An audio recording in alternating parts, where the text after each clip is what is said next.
it. He doesn't like S Club. Who knew? We are live. Oh, No.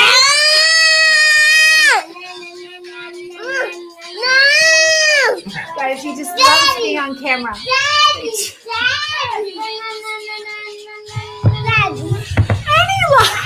Oh my God. Wait, we Any really live need to. that starts with me getting kicked in the face by a toddler, you know it's going to be a good one. Hi, everybody. First of all, my kids. Oh, hi, Rio. My kids have no school today because of the Thanksgiving holiday. It's made me very thankful for school. Okay. Never again. Hi, buddies. Oh, God. Yep. This Thanksgiving? Oh, one is still here. Oh, God. Heaven help.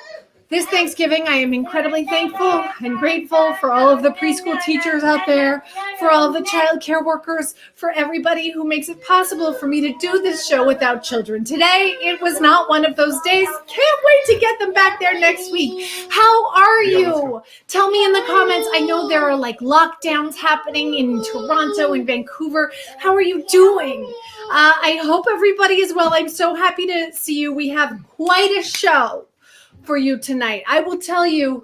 Oh, hi. We're done. Hi, Bunny. I will tell you how school is going for these maniacs. We had our first parent-teacher conference last week, and I'll just say we had a nudity concern. There was a concern surrounding nudity and my children. I'll tell you about that. We'll also talk a little bit about Meghan Markle's miscarriage, the news which came out today. And if you are hoping to take cute pictures with Santa this year, you get to. In tonight's game, I'm going to show you all of the creative ways and insane ways that Santas are taking pandemic holiday photos and making all of our pandemic holiday dreams come true. All of that is coming up, ladies and gentlemen. But first, let's just celebrate the fact that my children are now out of the room and with my husband. Let's also take a second to just debrief last week's episode with Bob and Clint Moffat, because I want to just note that that sort of started as a joke on this show. I made an offhanded joke about how I should find a Moffat, and it turned into this very profound full circle moment for me, and I think for many of us. Tell me in the comments how you felt, but for me, these were just these boys that I grew up idolizing, and now they're sitting across from me with a 5 o'clock shadow on a Zoom call. And that was really something special because for me, I don't know about you, but when they started to sing I Miss You Like Crazy, which by the way was not planned, just a spontaneous moment, I like to feel that they were really feeling something with me on that Zoom and they wanted to sing that song. My heart was set aflutter in a way that I did not know was anatomically possible for me as an old married woman. Okay, these are just some of my reactions. And I know many of you were commenting on my reactions. I could not help myself, okay? It was I had all of the tingles that I had as a very prepubescent young lady. Tell me if you felt the same way, because the same thing happened with me and Nick Carter. And I have never told this story before, but I'm going to tell you now, because you know what? It's Thanksgiving and I'm thankful for all the boy bands that raised me. The Backstreet Boys, obviously, as you all know, made me who I am today. Made me the loser I am today. I was obsessed with them. I saw every concert. I forced my mother to drive me to Tacoma to see them there so I could see them in Vancouver and Tacoma. I had the posters. I had the albums. I watched every Rick Campanelli Much Music special 1,000 times on VHS. And so a few years ago, when I was covering Dancing with the Stars for eTalk, I had a chance to do a one-on-one special with Nick Carter from his Dancing with the Stars rehearsal. And to tell you, I interviewed the prime minister, okay? And that did not even come close to what I felt preparing to meet Nick Carter. And so I get there, and as you can imagine, I'm like sweating through the like new dress I bought. I'm so nervous. He's late. It's in a dance studio. It's before he like debuted on Dancing with the Stars. He hasn't arrived. It's like just making me more nervous. And then he comes in wearing sweatpants, like the kind with the elastic on the bottom, a hoodie, and just a backpack. And I think it was the backpack that really humanized him for me, because it was like a JanSport backpack. And he was just like, oh, hey, sorry, I'm late. I'm just going to go drop my things. And he just like took off his backpack. And I was like, oh, Nick Carter, the man who in my mind, enters from the ceiling on some kind of millennium hoverboard with pyrotechnics, just walked in with the backpack. He has things that he needs to access in a backpack, maybe a wallet or a pen. He's just a guy in sweatpants with a backpack. So we do the interview, and obviously I tell him like basically that I'm require a restraining order. I like showed him my signed underpants. I told him about all the concerts I had been to. I told him everything. At the end of the interview, I like go to shake his hand, and he's like, no, come here. And he gives me a hug. And then he whispers in my ear. He goes, can I ask you a question? And I was like, if it's will you marry me, the answer is yes. He was like, was that all true?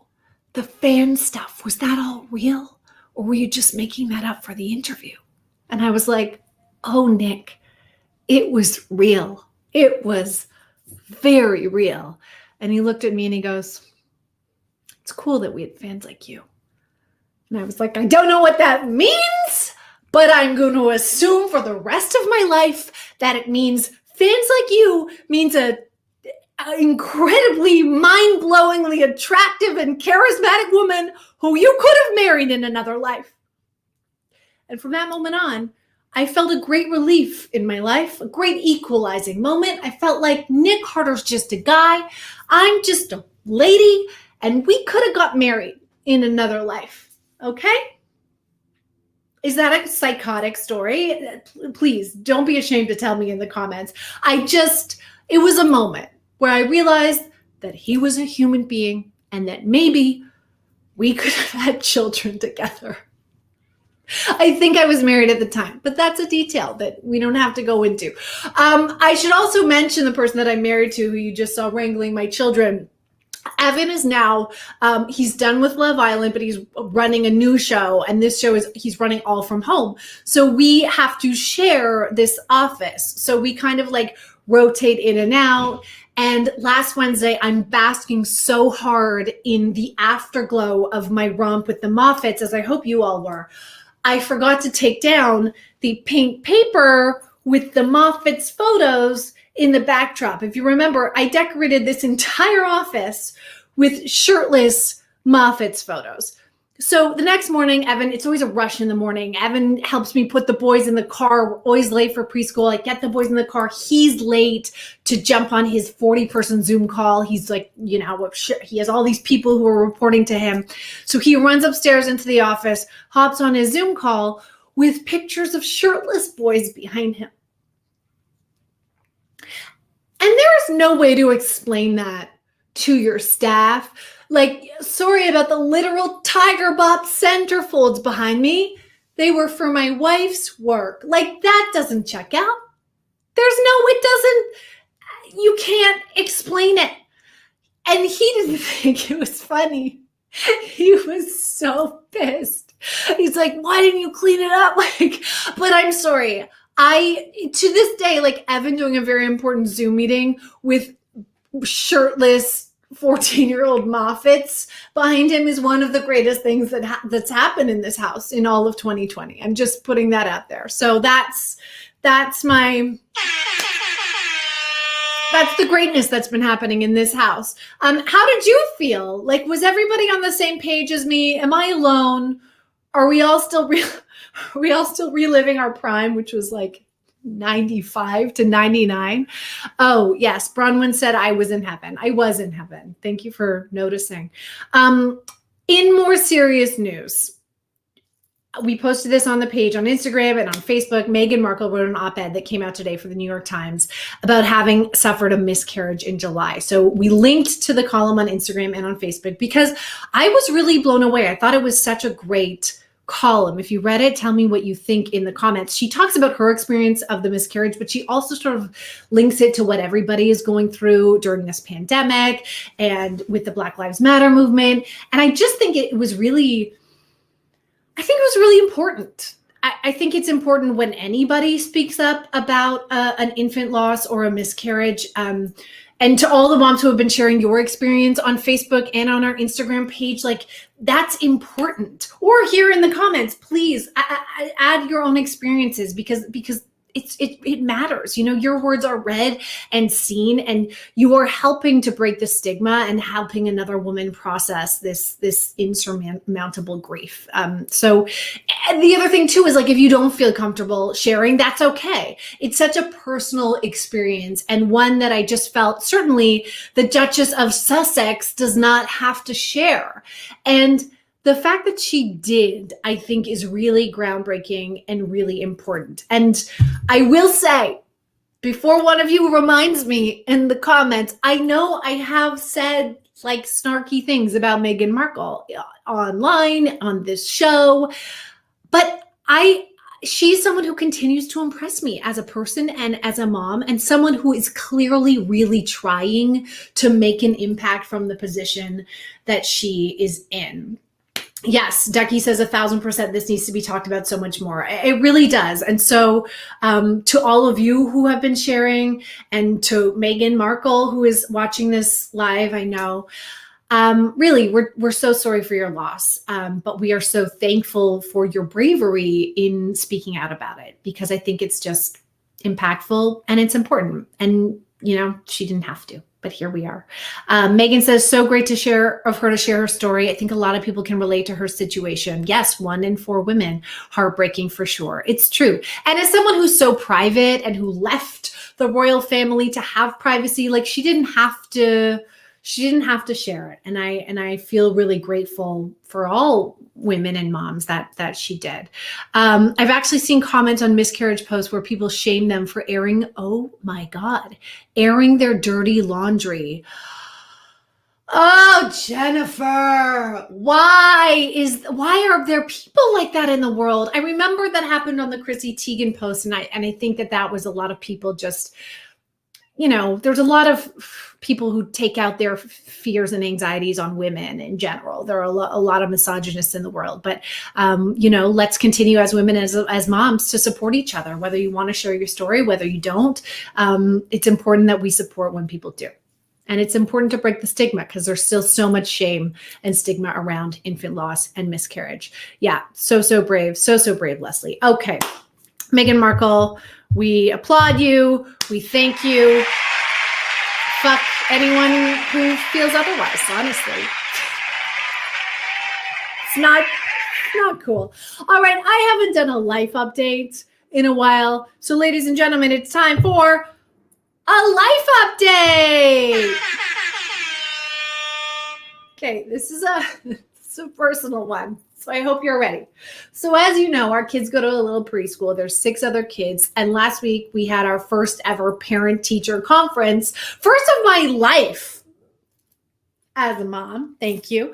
It was on Zoom, but of course they told us like our kids are sweet and smart and funny. By the way, they made a point of being like, Rico and Dre are hilarious, and I was like, we can wrap the Zoom now, because that's all I want as a parent. If I can raise funny kids, that's it. I'm good. But then they continued and they said, we also have some issues that we need to bring up with you. Your children have a tendency to alienate other children with their, quote, aggressive Toy Story play. They then asked us, they told us, they were like, they turn every block into a Buzz Lightyear. They turn their Play-Doh into Woodies. And they said quite seriously, like, how often do they watch the movie? And I was like, not that often. And their teacher said, like, they can recite entire sections of the movie word for word. And they do all day. And I was sitting there like, I swear to God, and I swear to all of you watching, I swear to God, we showed them Toy Story. It happened to be their first movie ever. It was during the pandemic. We made a thing of it, and it made an impression. I'm sure your first movie made an impression. And then after that, we panic purchased every single related toy. So like every Buzz, every Woody, they have obscure characters from Toy Story 4. Oh yeah, they also watched Toy Story 2, 3, and 4. But there was a pandemic. We were in lockdown. I don't know why they're so obsessed with it. I don't know why they know full paragraphs. I swear to God, we don't like wake them up and sit them in front of Toy Story while they eat their breakfast. And here, by the way, here I am after telling you about my obsession with the Moffats and the Backstreet Boys. I'm like, I don't know why my children have such an obsessive tendency. So there you go. Are your children obsessed with something like it to a creepy degree, to a degree that alienates other children? Please tell me in the comments. Please tell me I'm not alone. Because I honestly don't know what to do about it. Like they were like, maybe you could rotate out the Toy Story toys. And I was like, that would be like removing a limb. My children don't leave the house without a Buzz or a Woody. They're sponges right now. Yes, they can recite everything. For me, I was like, they can recite entire paragraphs because they're smart. Okay. All kids gravitate to certain TV shows, movies. My daughter is obsessed with Paw Patrol, right? There are the Paw Patrol people. There are the Frozen people. I don't know what to do about it. It's too late. It's too late. We fucked up. My little one has watched The Grinch 4 times today. 4 times in one day. That is like, you are the winner. That does it. 4 times in one day. That's what I think my teachers think we do with our kids. They also told us that both of our boys are doing great at going to the potty, except they, quote, refuse to pull up their own pants when they're finished. So they just walk back out into the classroom or the playground with their pants around their ankles and their little penises hanging out. Every single time. The teacher was like, can I just ask you, are you encouraging them to pull their own pants up at home? And I was like, yes, of course I am. Every single time. And if I'm being very honest here, no, I'm not. Okay? I rarely have the time or patience to wait for Rio to like slowly get his underwear up over his knee and then like work his pants up while I know his brother is in the other room drawing on the floor or dumping toys everywhere. Like, I'm a twin mom. I don't have time or patience to let my kid pull his own pants up. I pull them up and we're out the door. And I'm sorry. I'm going to try to do better next time so my sons stop exposing themselves to the entire school.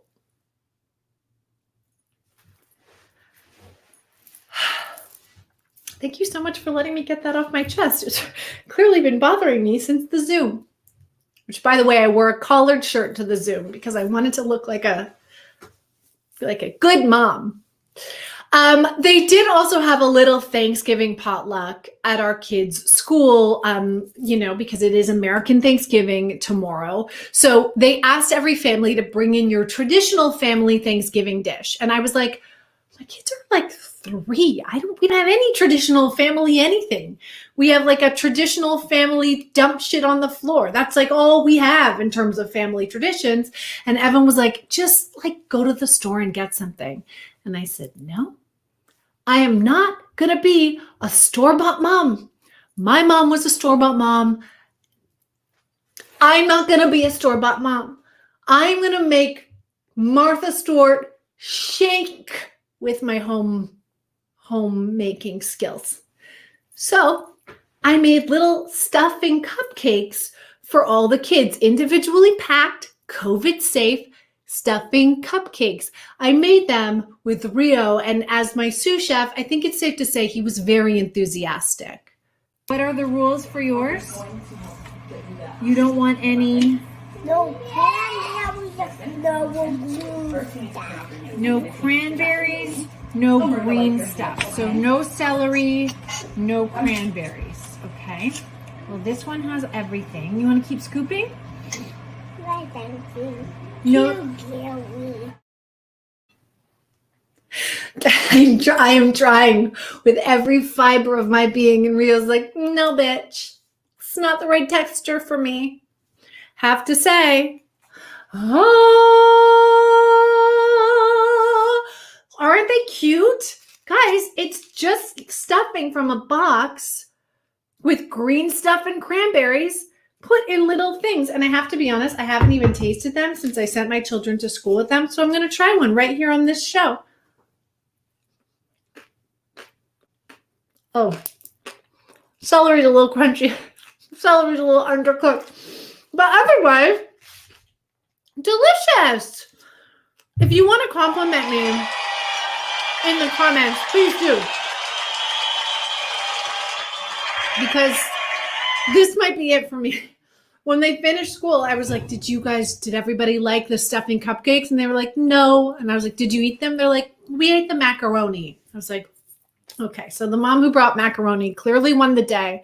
And I was sent home like 9 out of 10 stuffing cupcakes that I sent to school. But you know what? It's the effort that counts. And I just feel really good about myself right now as a homemaking mom. Speaking of homemade goods, my sons also made us Thanksgiving candle holders at preschool, which they sent home to us as gifts. So one of my friends in the class posted the Thanksgiving candle holder that her daughter made. Her daughter wrote on it, I am thankful for my mommy. Other kids wrote, I am thankful for my daddy. I am thankful for my mommy and daddy. I am thankful for family. My children wrote, I am thankful for red Play-Doh,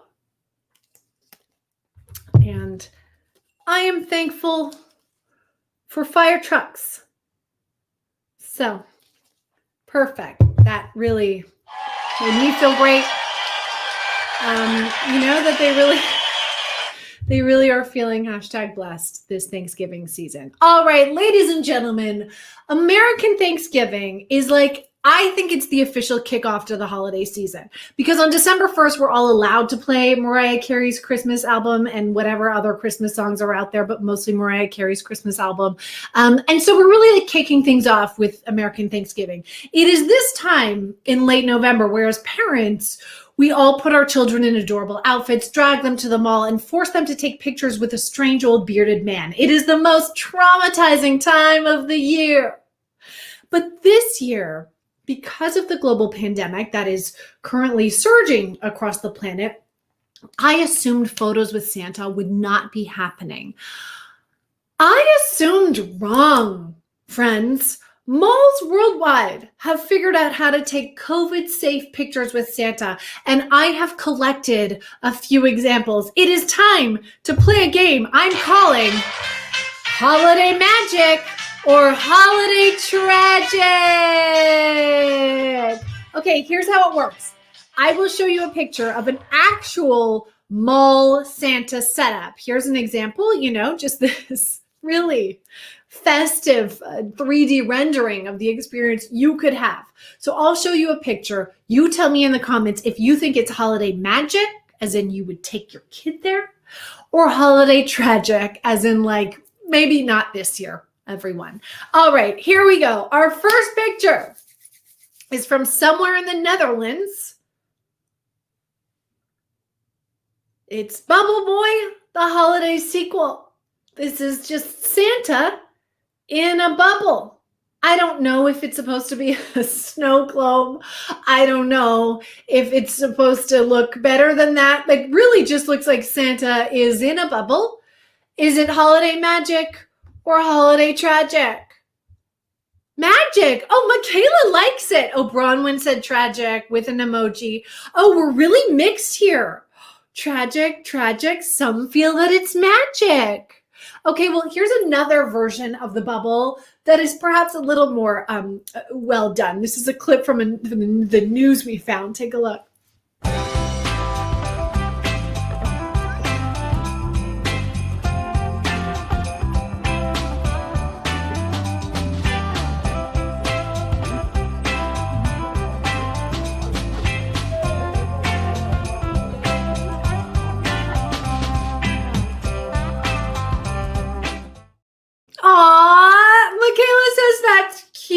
way better, says Megan.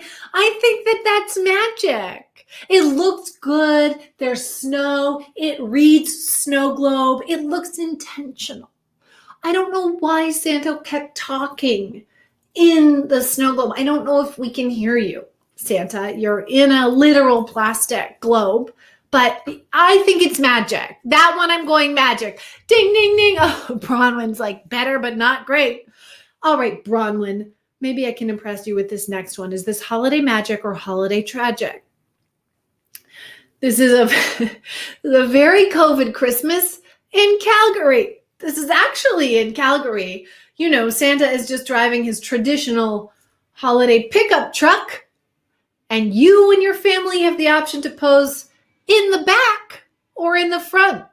Tina, you must be from the country, Tina. Tina says magic.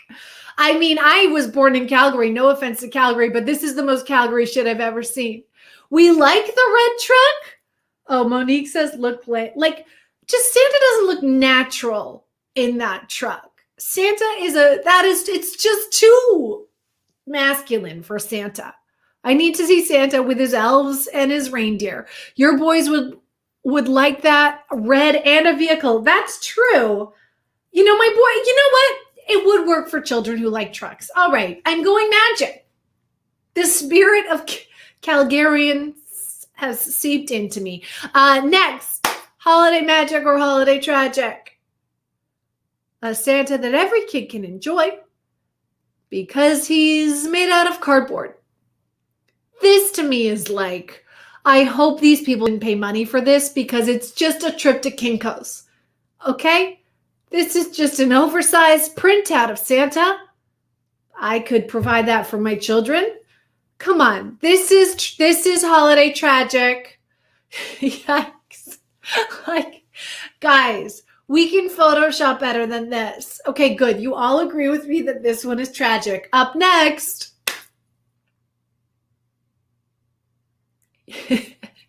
This was the actual headline from the news piece that we found this in. It says, "Here comes Santa with masks and plexiglass." This one doesn't, okay, it's a good try. At least he's jolly. Okay, this one doesn't, this is tragic for me. You know why? First of all, the children aren't even facing Santa, okay? Santa is just like a creepily lurking in the back. The kids, it's clearly not 6 feet. Put that up there. I don't want to pull out the measuring tape, but that is not 6 feet. There are droplets coming at their heads. I don't like it. It's tragic. It's tragic for me. Okay, let's find the one that we think is magic. What's next? So far away, he won't even know if you've been naughty or nice. Oh, that kid is touching Santa. I mean, the thing with this one that I appreciate is that there's a very thick piece of plexiglass between Santa and the children, but Santa is also wearing a mask because Santa knows he's at risk AF, okay? Santa is staying safe. Tina doesn't like the setup. All right, fair enough. Next. Oh, simply yell your wish list as loud as you can and hope he can hear you. This, they've just like measured out the appropriate safe distance. You put the kids on the one side and Santa on the other. It's not the intimate experience that we've come to know and expect. And now I'm starting to wonder, like, why am I so sad that kids can't sit on the lap of a strange man? Because that's tradition. Is it such a bad thing that our kids have to sit a little further away from an older gentleman they've never met before? Maybe not. I'm just saying. What is it with the giant clock, says Michaela. Michaela, everyone is overcompensating, okay? Why do you think I'm wearing 1,000 chains today? Because I'm at home trying to look chic. We're all overcompensating. So I forgive the giant clock. Okay, what is next? A few more left. Tell me if this is a holiday magic or a holiday tragic. These are stills from a virtual Santa visit. Tell me in the comments, is anyone taking your kids on a virtual Santa visit? Anyone, please, I need to know. because it's like $35. You can meet Santa on Zoom. This person doesn't even like, I feel like in seeing this, I could dress up as Santa and charge people $35. I'll just light the fireplace, put a little beard and a hat, get her going. I mean, anyone can do it on Zoom. Santa is terrifying. No way. Tragic. All right. That's fair enough. Okay, next. I believe this is the, like, what is happening here? There's just a baby in a small box. Santa, he's not 6 feet away. He looks uncomfortable. The baby is like, what is happening? This is not, first of all, the angle, if Santa gives a ho, ho, ho, that baby is like, it's not safe. That one is tragic. Last but not least, this was actually posted by one of our viewers, Kristen Feeney. Kristen took her son to see Santa at the mall. He's just sitting in a mask next to Santa with a thick piece of plexiglass. And I don't know about you, but the magic is palpable, ladies and gentlemen. And that is how you play holiday magic or holiday tragic. Was it all tragic? No, we thought the snow globe was magic, right?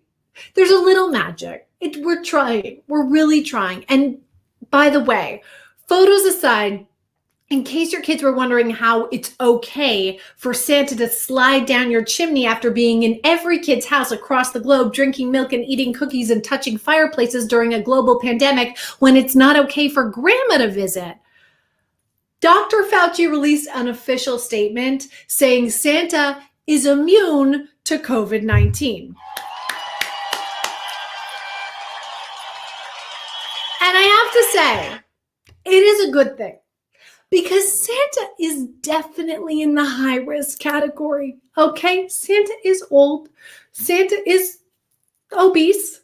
Santa releases hella droplets with every ho, ho, ho. Santa lives in the North Pole, and who knows what kind of medical resources are available there. So he damn well better be immune. I'm just putting that out there. Ladies and gentlemen, with that festive holiday moment, with my festive stuffing cupcakes, Sonia just wrote, he uses Santitizer. And by the way, Sonia, your name was off the screen, but I know your icon. I'm starting to know all of your avatars, and I know you by name. Santitizer is, I was going to say it's not a bad joke, but it's a pretty bad joke. I deeply appreciate it. I'm starting to feel like a little bit sad about the Santa situation, so I'm just going to eat my feelings, and I'm eating it with stuffing, which is a very festive way to eat feelings at this time of year. I want to say to all of you, happy Thanksgiving to everybody living in America. I hope that you do absolutely nothing tomorrow to celebrate. I know we'll be here probably making more stuffing with our children, trying to create family traditions alone. Not by choice, but you know what? We're trying to do our part. And I want to say thank you to everybody who's following us over on YouTube. If you have not subscribed to the New Mom Who Dis YouTube channel, do you even exist? That's the place to be. I also want to thank everybody who's following us on Instagram. It's been so much fun on the New Mom Who Dis Instagram page. And of course, on Facebook. We are so happy to have you there. We're having so much fun. I'll share everything from my very lonely Thanksgiving this weekend. And I hope you all have an amazing rest of your week. That's our live, everybody. Thank you for being here. I'm going to eat all the stuffing. And you know what? I'm going to play S Club 7 because my children ruined it at the beginning of the show. We'll see you next week.